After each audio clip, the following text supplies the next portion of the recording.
Hi everyone, welcome back to my channel. कैसे हो आप लोग? आज इस वीडियो में हम बात करेंगे कि अगर आपका स्कोर इस वक्त मॉक टेस्ट में 400, 500 या 550 आ रहा है तो उसे कैसे आप 650 प्लस तक लेके जा सकते हो। द फर्स्ट क्वेश्चन इसकी, क्या अभी भी पॉसिबल है लेके जाना?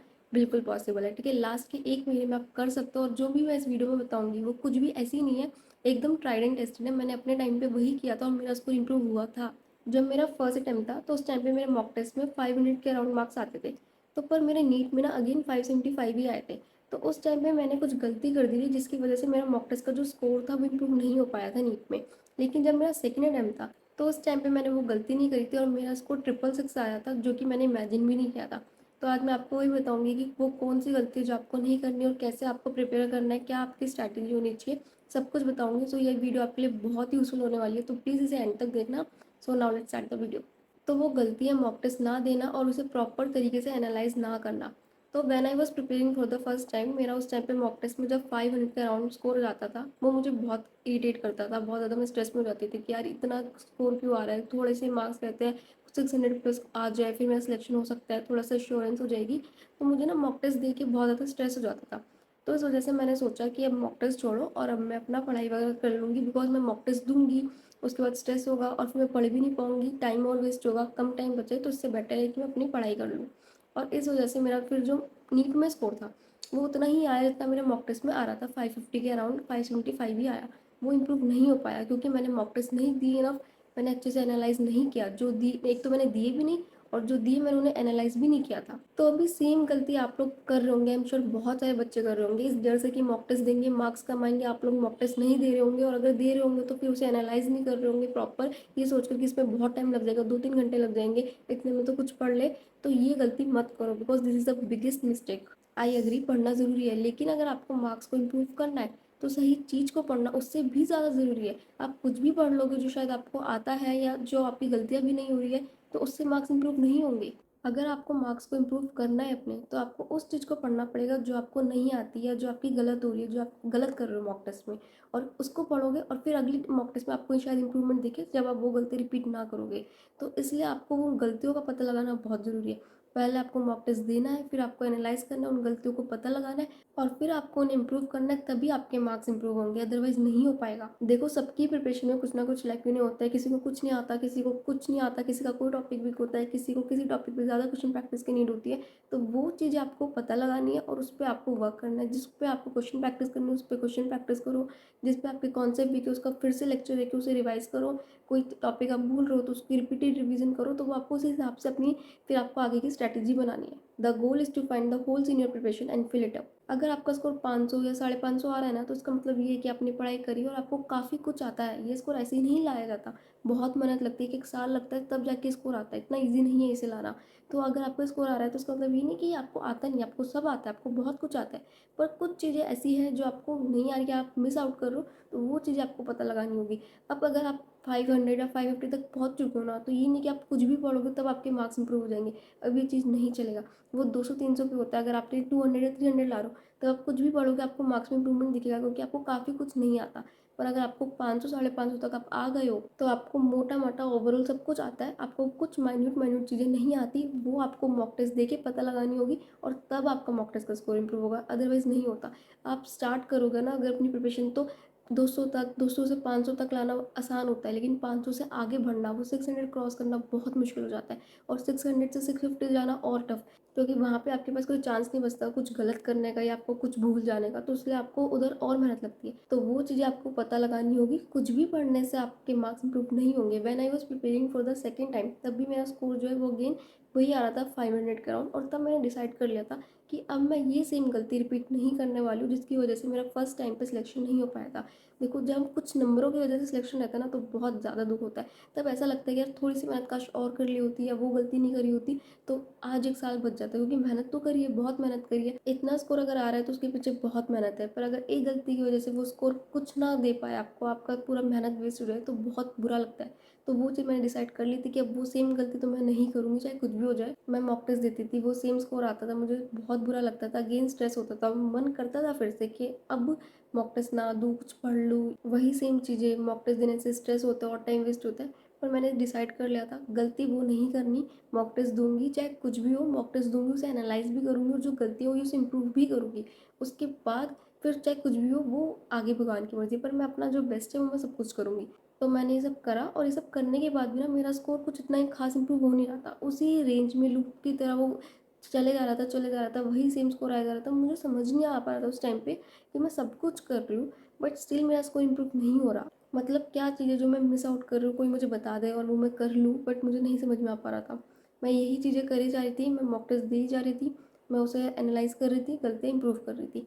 उसके बाद जब नीट हुआ तो नीट में मेरा स्कोर 666 आया और तब मुझे रियलाइज़ हुआ कि मैंने जितने भी मॉक टेस्ट दिए उसका रिज़ल्ट बेशक मुझे किसी मॉक टेस्ट में नहीं मिला एकदम से ड्रास्टिकली स्कोर, बट नीट में मुझे मिला। जो मैंने मेहनत लगाई थी वो मेरी बेकार नहीं गई। मैंने जितनी अपनी गलतियाँ इंप्रूव करी थी ना, मुझे तब बहुत हेल्प किया क्योंकि वहाँ पे नीट में मेरी वो गलतियाँ नहीं हुई फिर। So the same thing can happen with you also. अगर आप सब कुछ कर रहे हो, आप मॉक टेस्ट भी दे रहे हो, आप उसे एनालाइज भी कर रहे हो, आप अपनी गलती इंप्रूव भी कर रहे हो, बट स्टिल अगर आपको रिजल्ट नहीं मिल रहा तो उसमें आपको डिसअपॉइंट नहीं होना, क्योंकि आप अगर सब कुछ कर रहे हो ना तो आपको रिजल्ट मिलेगा। अभी नहीं मिल रहा है पर नीट में ज़रूर मिलेगा। आप जितनी गलती अपनी सीख रहे हो ना, आप नहीं करोगे उतनी नीट में, उतना आपका नीट में स्कोर ज़रूर आएगा। You will get what you deserve. अभी रिजल्ट ना मिलने से, किसी मॉक टेस्ट में मार्क्स ना आने से अगर आप वो मॉक टेस्ट देना छोड़ दोगे तो शायद जो आपको नीट में मिलने वाला है ना वो आपको नहीं मिलेगा। तो अभी गलती नहीं करनी चाहिए, कितना भी आपको उस वक्त आप मेहनत करो पर आपको रिजल्ट ना मिले, but wait for it. NEET वाले दिन आपको ज़रूर मिलेगा, तो आप अपनी बस अपनी मेहनत करते रहो, अपने पार्ट पे आप सब कुछ सही करो, you will get. Mock test देना बंद नहीं करना। आखिरी का 1 महीना बहुत सारे मॉक टेस्ट हो, जितने देने हो उतने दो। एंड अगर नहीं समझ में आ रहा कि मॉक टेस्ट कहाँ से देने हैं, कहाँ से करना है, कोई दिक्कत की बात नहीं। आप मेरा टेलीग्राम चैनल ज्वाइन कर सकते हो, वहाँ पे आपको बहुत सारे मॉक टेस्ट मिल जाएंगे, आप वहाँ से दे दो। बट गिव, ठीक है, मॉक टेस्ट दो प्लीज़। और इस टाइम पे सबसे ज़्यादा इंपॉर्टेंट जो है वो आपकी होप है, वो बिल्कुल भी लूज़ नहीं करनी कि नहीं होगा, मार्क्स नहीं आ रहे तो उसका मतलब नहीं हो सकता, ये मत सोचो। यू नेवर नो कि नीट वाले दिन क्या होगा, ठीक है, पेपर में आपको कितना आता है, यू नेवर नो। तो मुझे भी ऐसा लग रहा था एक टाइम पे कि मेरे अभी मार्क्स ही नहीं आ रहे, मेरा कैसे हो जाएगा, मेरे एक भी मॉक टेस्ट में मार्क्स नहीं आए। बट जब नीट में मैंने घर आके अपना स्कोर चेक करा, मेरा 666 बना, मुझे विश्वास ही नहीं हो पा रहा था कि मेरा स्कोर है, क्योंकि कभी नीट में मेरा 600 क्रॉस ही नहीं हो पा रहा था। और तब 650 प्लस मार्क्स आ गए, मेरे लिए बहुत बड़ी बात थी, बहुत बड़ी।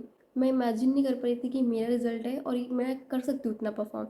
तो प्लीज़ ऐसा मत सोचो, अपने आप को अंडर कॉन्फिडेंट मत फील कराना बिल्कुल भी। एकदम कॉन्फिडेंस से जाना पेपर में, और अभी भी रखो कि आपको आता है। मेहनत करिए ना तो उस पर भरोसा रखो। मॉक टेस्ट में 650 लाकर क्या कर लोगे, उससे तो आपको वैसे भी सीट नहीं मिलने वाली।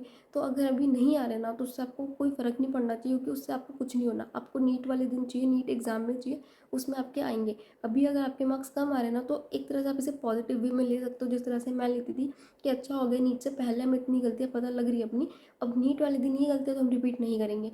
अगर ये तब हो जाती तो ज़्यादा लॉस होता, ज़्यादा क्या बहुत बड़ा ही लॉस था वो। अभी हो रही है, हम इम्प्रूव कर सकते हैं। मॉक टेस्ट क्यों देते हैं, इसलिए तो देते हैं ना कि ताकि नीट से पहले हमें हमारी गलतियाँ पता लग जाए और हम उसे इम्प्रूव कर पाए और वो नीट में ना हो। तो ये तो अच्छी बात है ना कि आपको जितनी गलतियाँ नीट से पहले पता लग जाएगी वो आपको तब नहीं होगी। तो ये आपके लिए अच्छी बात है, तो उसको पॉजिटिवली ले लो कि अच्छा मुझे ये अब पता लग गया तो ये मेरी वहाँ नहीं हो पाएगी। सो अभी तक मैंने बताया कि आपको मॉक टेस्ट देना है, कहाँ से देना। अगर आपने कोई टेस्ट सीरीज ले रखी तो वहाँ से दे दो, नहीं ले रखी तो मेरे टेलीग्राम से दे दो, लिंक आपको डिस्क्रिप्शन में मिल जाएगा। उसके बाद अब आपको करनी है उसकी एनालिसिस।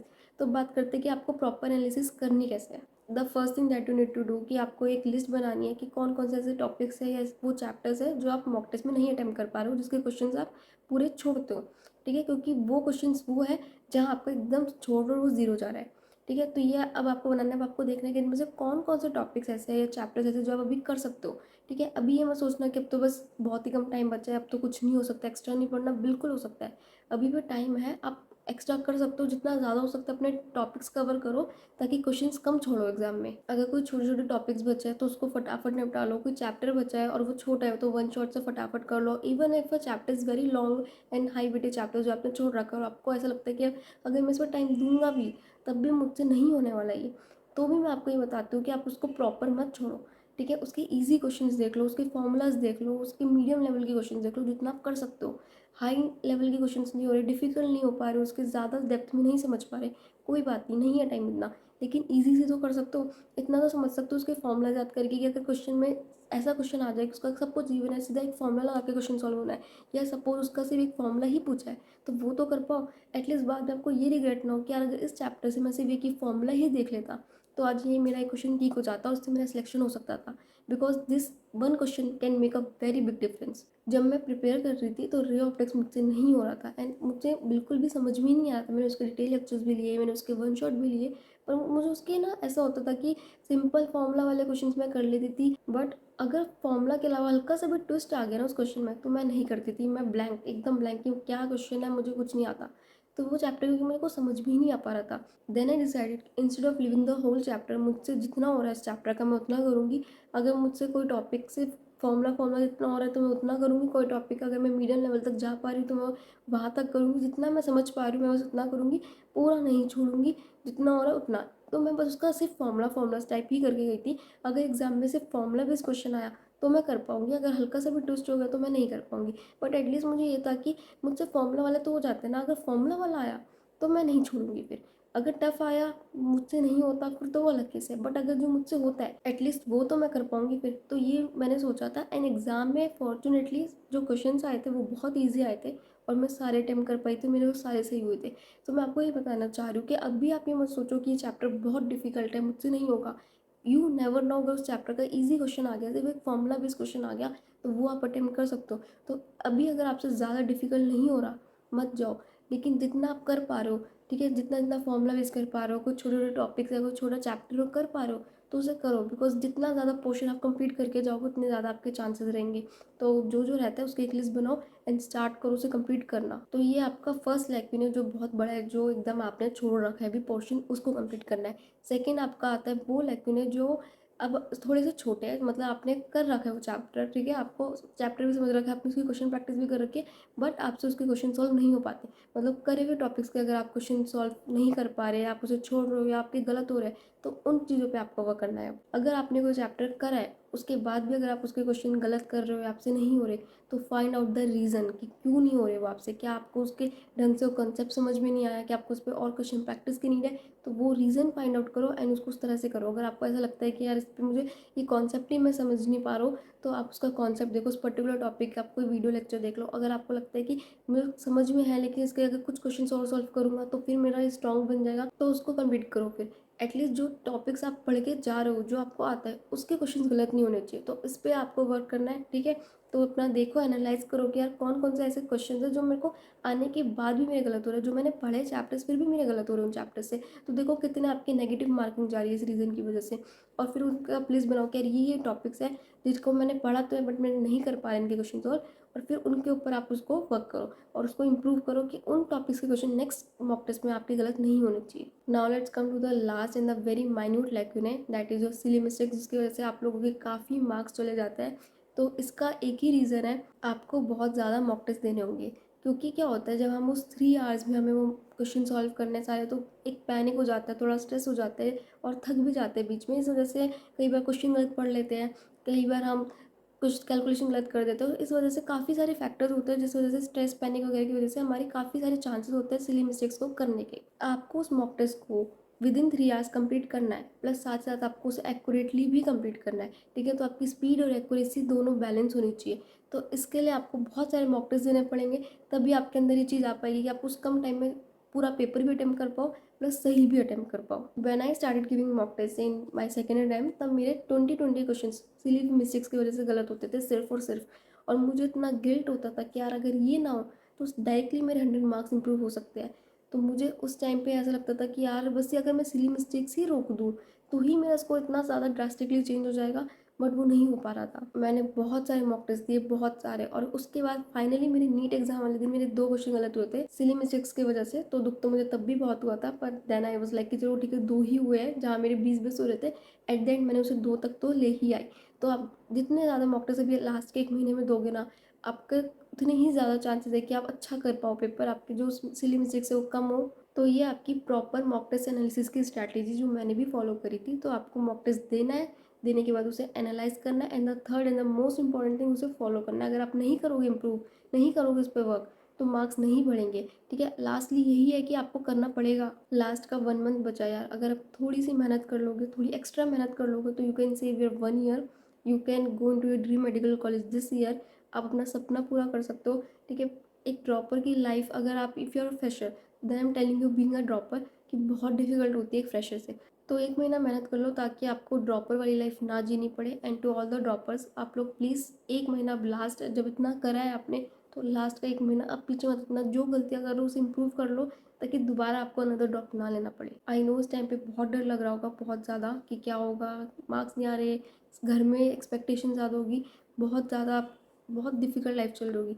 बट अगर डर से डर जाओगे ना तो नहीं जीत पाओगे, फाइट तो करनी पड़ेगी। You have to fight and I know you will.